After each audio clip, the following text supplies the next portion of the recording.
네, 하나님의 사랑 안에서 평안하신 하루가 되시기 바라겠습니다. 오늘 말씀은 빌립보서 1장 27절에서 30절 말씀입니다.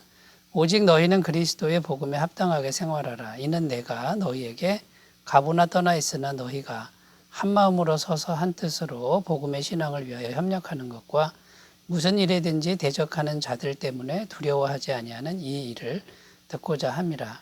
이것이 그들에게는 멸망의 증거요 너희에게는 구원의 증거니 이는 하나님께로부터 난 것이라. 그리스도를 위하여 너희에게 은혜를 주신 것은 다만 그를 믿을 뿐 아니라 또한 그를 위하여 고난도 받게 하려 하심이라. 너희에게도 그와 같은 싸움이 있으니 너희가 내 안에서 본 바요 이제도 내 안에서 듣는 바니라. 아멘. 27절 말씀 다시 읽어보면요. 오직 너희는 그리스도의 복음에 합당하게 생활하라. 너무나도 당연한 말씀처럼 들립니다. 너희는 그리스도의 복음에 합당하게 생활하라. 복음으로 구원받았으니 복음에 합당한 생활을 하는 게 당연하죠. 그런데 바울이 왜 이런 말을 하는 것일까요? 그 배경이 중요하다라는 것입니다. 지금 빌립보 교회는 상당히 고난 가운데 있었다라는 것입니다. 로마 정부의 핍박 한가운데 있었고요. 외적인 핍박이죠. 그리고 내적으로는 이단들의 공격이 심했다라는 겁니다. 그 당시에 대표적인 이단들 크게 두 흐름이 있는데 하나는 율법주의 이단이고요. 또 하나는 영지주의 이단이라고 할 수 있습니다.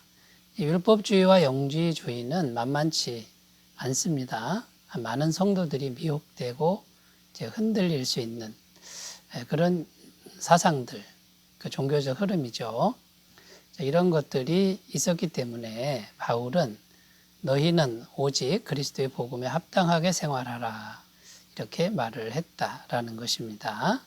그러니까 오늘 말씀은 고난의 상황에서 주시는 당부 말씀이라는 것입니다. 자, 고난의 상황에서 복음에 합당하게 생활하는 것은 어떤 것인지 우리가 오늘 본문 말씀을 통해서 살펴보도록 하겠습니다. 첫 번째는 복음의 신앙을 위해 협력하라라고 이렇게 말씀하고 있습니다. 협력하는 생활을 해야 된다라는 거죠. 27절 하반절에 너희가 한 마음으로 서서 한 뜻으로 복음의 신앙을 위하여 협력하는 것과 이게 첫 번째 권면의 말씀인데 여기 한 마음으로 서서 이렇게 표현하고 있습니다. 이 한 마음으로 서서라는 이 단어 속에는요, 전쟁터에 나가는 군사의 태도라는 겁니다. 여러분, 전쟁터에 나가는 군사가 딱 서 있으면 어떤 이제 자세입니까? 죽기 살기로 지금 싸우려는 그런 태도를 의미하는 것이죠.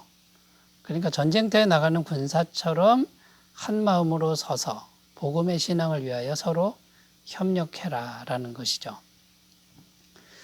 그러니까 이 전쟁터에 나가는 군사 같은 이런 아주 절박한 심정으로 서로 협력해야만 이 고난의 때를 이길 수 있다라고 말하고 있는 것입니다. 이것은 복음의 진리를 수호하는 것이 이만큼 중요하다라는 그런 의미가 됩니다. 정말 중요하다라는 거죠. 생명을 보고 지켜야 된다 그런 의미죠. 자, 하나님의 생명력은 오직 복음을 통해서만 오기 때문에 여러분 복음이 변질되면 어떻게 되겠습니까? 하나님의 생명력을 잃게 된다라는 겁니다. 자, 그때 당시 핍박과 그때 당시 이단들은 이 신앙을 흩어버리는 신앙을 약화시켜버리는 그런 위험한 세력들이죠.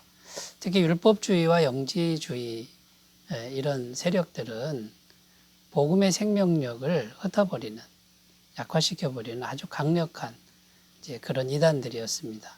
여러분, 율법주의에 사람들이 많이 넘어갔는데 복음이 유대인들에게서 먼저 나왔기 때문입니다. 이 유대인들은 할례는 꼭 받아야 된다. 할례를 받아야만 구원이 있다라고 강력하게 주장했습니다. 그래서 이 할례는 조상 대대로 내려오는 유대인의 전통이죠. 이걸 양보할 수가 없는 것이었습니다. 그런데 여러분, 복음은 할례랑 아무 상관이 없습니다. 할례가 중요하지 않습니다.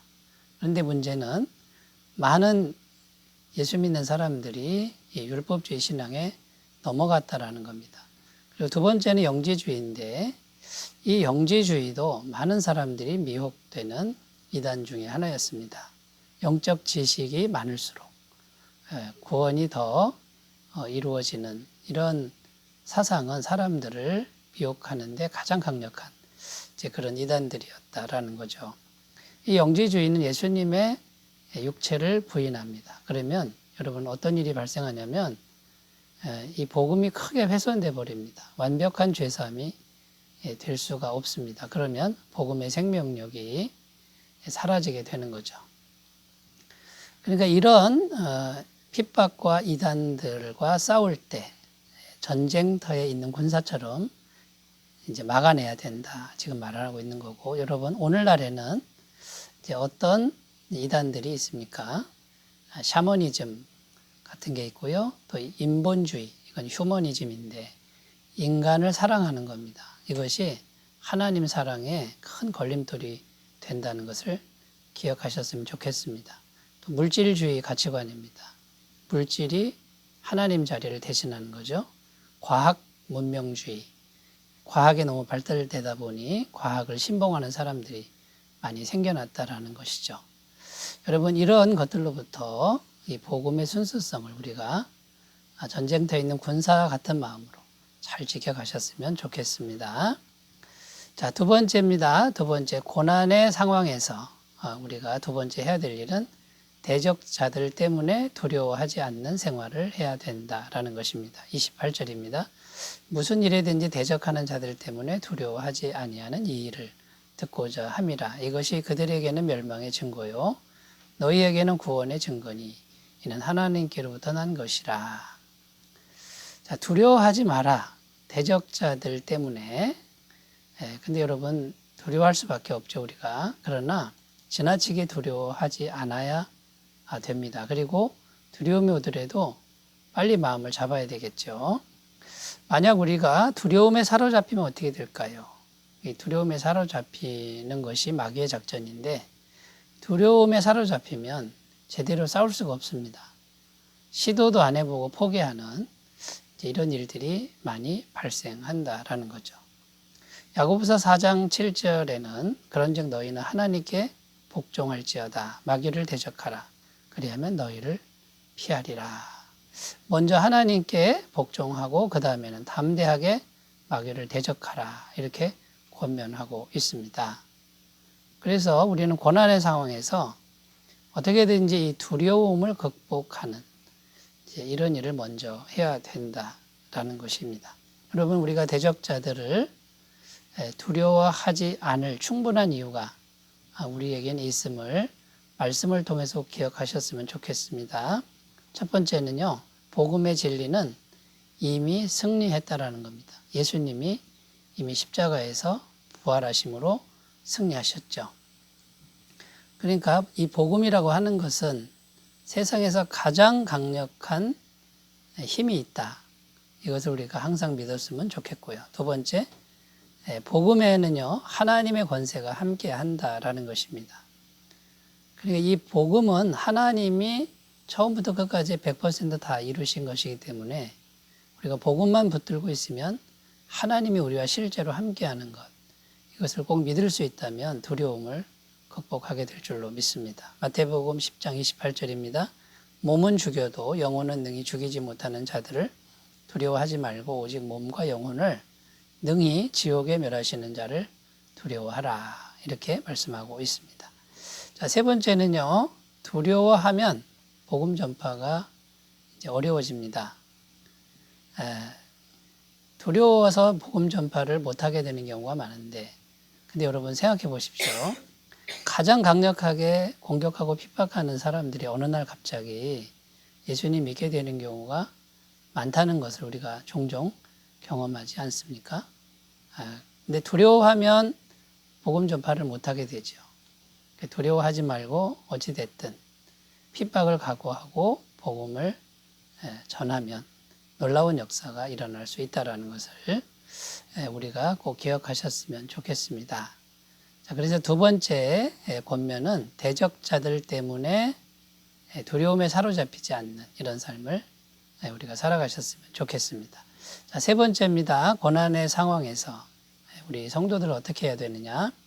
복음을 위한 고난을 기꺼이 감수하는 생활을 하라는 것입니다. 29절입니다. 그리스도를 위하여 너희에게 은혜를 주신 것은 다만 그를 믿을 뿐 아니라 또한 그를 위하여 고난도 함께 받게 하려 하심이라. 바울은 지금 복음에 합당한 생활은 반드시 고난을 받아야 한다고 말씀하고 있는 것입니다. 이것은 피해갈 수 있는 것이 아니라고 말씀하는 것이고요. 고난은 선택이 아니라 필수라 이렇게 마음먹으라고 지금 권면하고 있는 것입니다. 왜 그럴까요? 첫 번째, 세상은 인본주의 세상이라는 겁니다. 인본주의, 사람이 주인이 되는 세상은 사람이 죄인이기 때문에 마귀의 지배 아래 있다라는 것이죠. 그러니까 구원받은 성도는 이 세상 속에서 고난을 받을 수밖에 없다라는 겁니다. 요한복음 15장 19절입니다. 너희가 세상에 속하였으면 세상이 자기의 것을 사랑할 터이나 너희는 세상에 속한 자가 아니요 도리어 세상에서 나의 택함을 입은 자인 고로 세상이 너희를 미워하느니라 이렇게 말하고 있습니다. 두 번째는 성도들은 세상에서 불의한 세상에서 의를 행하기 때문에 미움을 받게 된다라는 거죠. 디모데후서 3장 12절입니다. 무릇 그리스도 안에서 경건하게 살고자 하는 자는 박해를 받으리라. 우리가 경건하게 살면 살수록 세상은 우리를 박해한다. 이런 말씀이 되는 것입니다. 여러분, 세 번째는 성도는 그리스도와 한 몸이라고 성경은 증언하죠. 그리스도께서 세상에서 십자가 고난, 미움과 핍박을 받으셨죠. 그리스도와 한 몸인 우리가 세상에서 당연히 그리스도와 같은 고난을 받아야 되지 않겠습니까? 자, 그러므로 여러분, 복음에 합당한 생활이라고 하는 것은 어떤 것입니까? 고난을 동반자로 여기는 삶이 되어야 한다라는 것이죠. 자, 오늘 말씀에서 너희는 그리스도의 복음에 합당하게 생활하라. 고난의 상황에서 주시는 이제 말씀이었죠. 첫 번째는 복음의 신앙을 위해서 전쟁터에 나가는 군사처럼 서서 서로 협력해라. 이런 말씀을 주셨고요. 두 번째는 대적자들 때문에 지나치게 두려움에 사로잡히지 말아야 된다. 이런 말씀을 주셨고요. 세 번째는 고난을 인생의 동반자로 받아들이는 그런 삶으로 나가신다 그러면 복음에 합당한 삶을 넉넉하게 살아가게 될 줄로 믿습니다. 기도하겠습니다. 하나님 아버지, 고난이라고 하는 것은 언제든지 우리에게 있었습니다. 그 고난 앞에서 우리는 서로 협력하고 두려움에 사로잡히지 않고 이겨내고 고난을 기꺼이 받아들일 수 있는 용기와 믿음을 주시옵소서. 예수님의 이름으로 기도드립니다. 아멘. 주의 평강 충만하시기 바라겠습니다. 감사합니다.